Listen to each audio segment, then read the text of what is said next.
Hey, this is Keys from Sports Vibes TV coming at you with another Knicks video. If you're into Knicks videos, make sure you hit that subscribe button and the bell icon. That way you're notified whenever I drop a new video. Also, I just wanted to say thank you, you guys. You guys finally got me over 100 subs and I got my first 1,000 view video. So I just want to give you guys a nice round of applause. There we go. And with that being said, let's get into it. In today's video, I'm going to be reviewing an article I found online where they're kind of talking about what the contracts Mitchell Robinson could potentially be in line for if Leon Rose decided he was going to extend him this offseason, which would be 2020, next offseason, which would be 2021, or the following offseason, which would be 2022. This kind of shows what Mitchell Robinson's contract could potentially look like. This is going to be the largest contract, most likely, that he could sign, quote unquote, a max contract.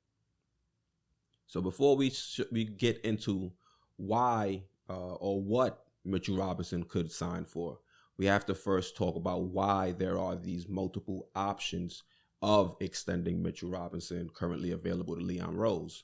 So as you can see, Mitchell Robinson originally signed a very team-friendly 2+2 contract, pretty much. So the way it would set up is the first 2 years are guaranteed, and then the third or the fourth year, the Knicks had the option to cut Mitchell Robinson. So as you can see, this year, Mitchell Robinson is currently scheduled to make 1.6 mil, which based on his production is a steal.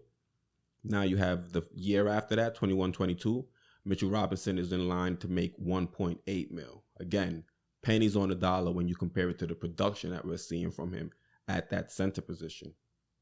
So if Leon Rose were to go ahead and extend Mitchell Robinson now during the 2020 season, he would have two options. There's two ways he can go about it.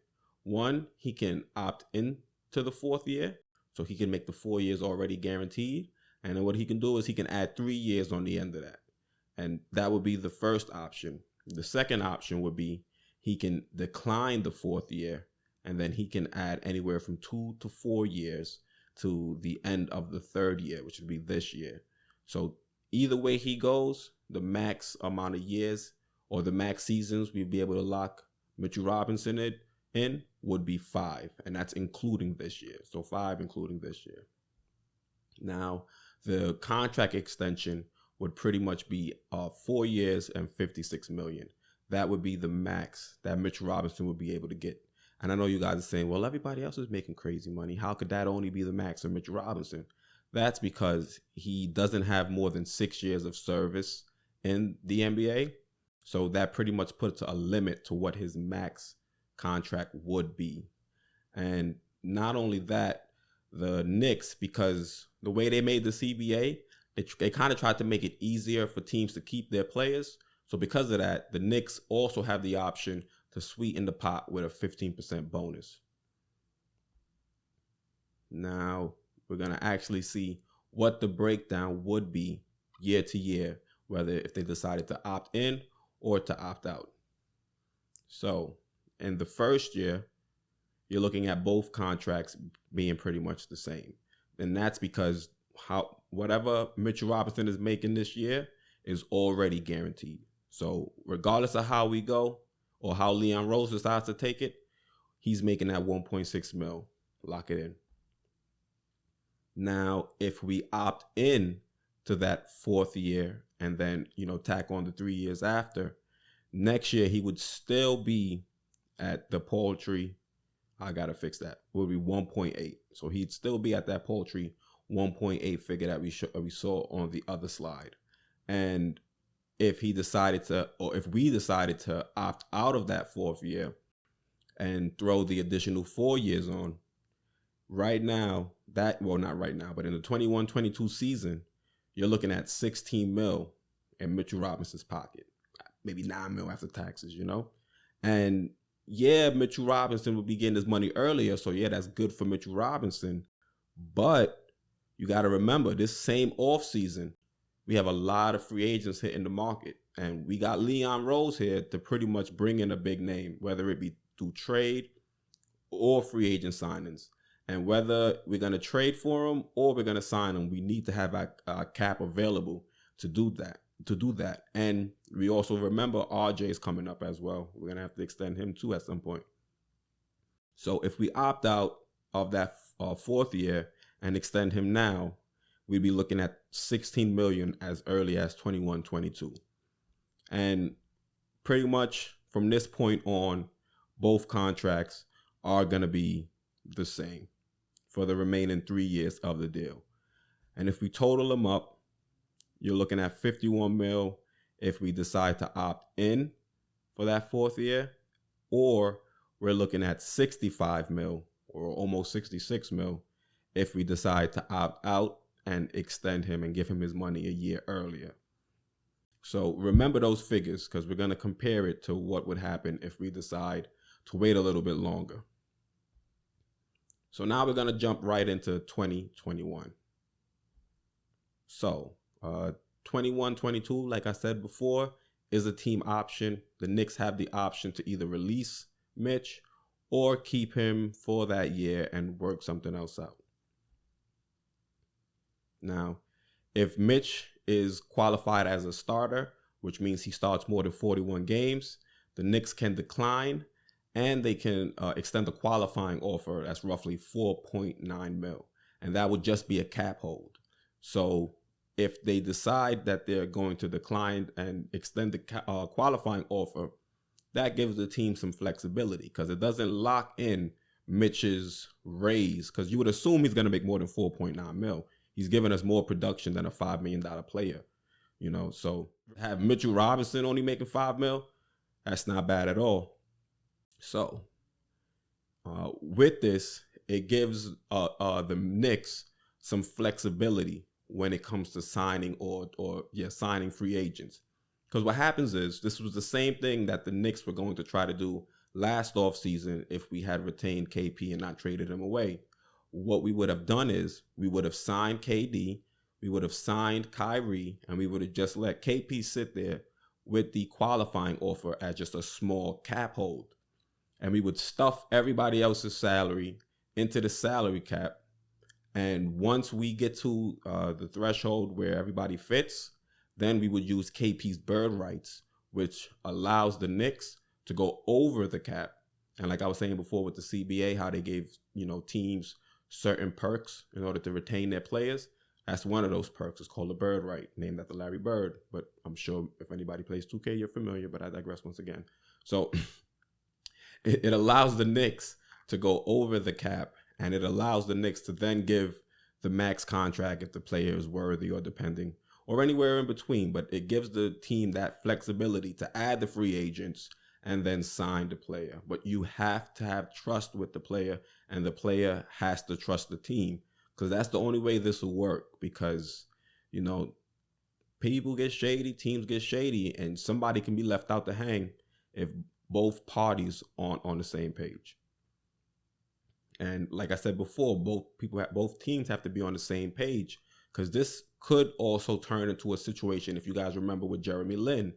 The Knicks wanted to retain Jeremy Lin's services, but the Houston Rockets set up their offer, or their offer sheet, to Jeremy Lin, which would be called a poison pill offer.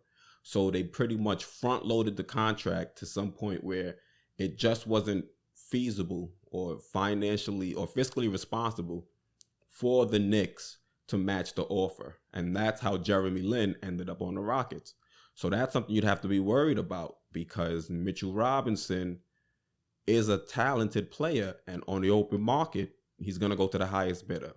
Another reason why I don't know if this would work, because with most marquee athletes or marquee NBA players, when they sign a max deal, the thing is they typically get raises. So it'll be hard to see a player of Mitchell Robinson's caliber take a front-loaded contract, because that means every year he's going to make less and less and less, and he's a gifted player. So that also could be something that'll throw a hiccup into that strategy, but we'll have to see.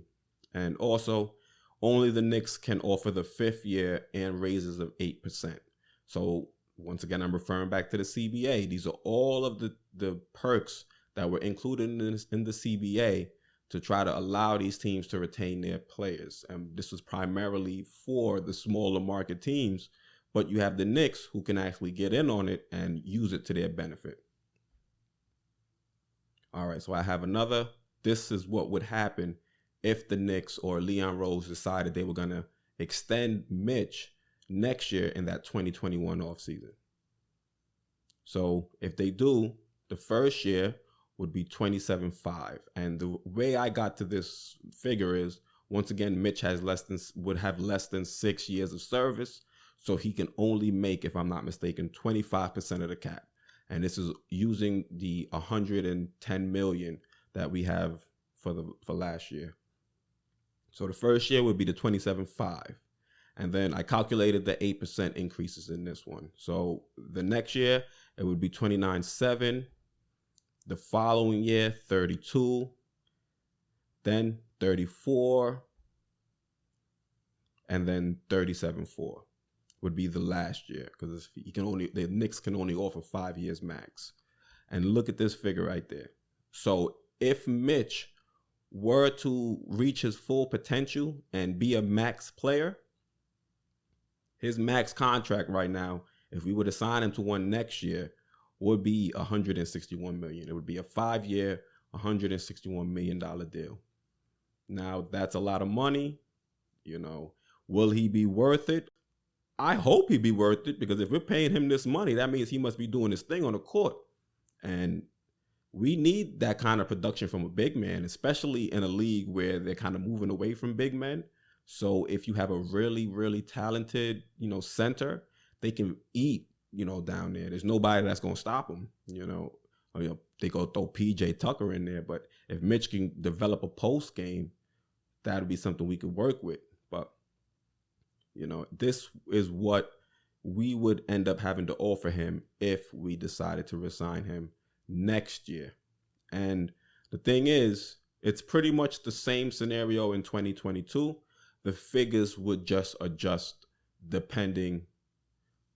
The figures would just adjust. That kind of threw me off right there, but the figures would just adjust depending on how the cap were to move in the following year. It would be the same thing. This might be a little bit more if the cap went up, but similar.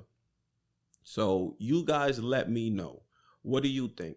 When do you think we should extend Mitch? The reason a lot of people feel like we should extend Mitch in the 2022 season is it gives us more time to really see if Mitch has the ability to reach the potential we think he's going to have. It may seem low risk if we were to sign him this offseason and kind of get that massive discount, because if I'm not mistaken, it was about 66 mil if we decided to sign him this offseason, as opposed to the 161 mil it would cost, and you would have to add the next 2 seasons. So I know people hear those numbers and say, oh yes, boom, let's get this deal and pick Mitch up for the low. But you have to look at it. I don't know if you guys watch baseball, but if you look at the Yankees did something similar to Luis Severino. They gave him, a 4-year, $40 million contract. And Sevy might have pitched maybe 10, 15 games since he signed that contract. So it may seem low risk, high reward, but I think the best thing for us to do is allow Leon Rose to add pieces around Mitch. So, because I don't think Mitch should be the focal point of the offense. I feel like he's not that type of player. He's more of a Rudy Gobert, defense, rebound, and get his buckets when he can. So that is what I think we should do. I think we should wait 2 years. So like I said, you guys get in the comments. Let me know what you think. If you like the video, make sure you hit that like. Sports Vibes TV. I'm Keith.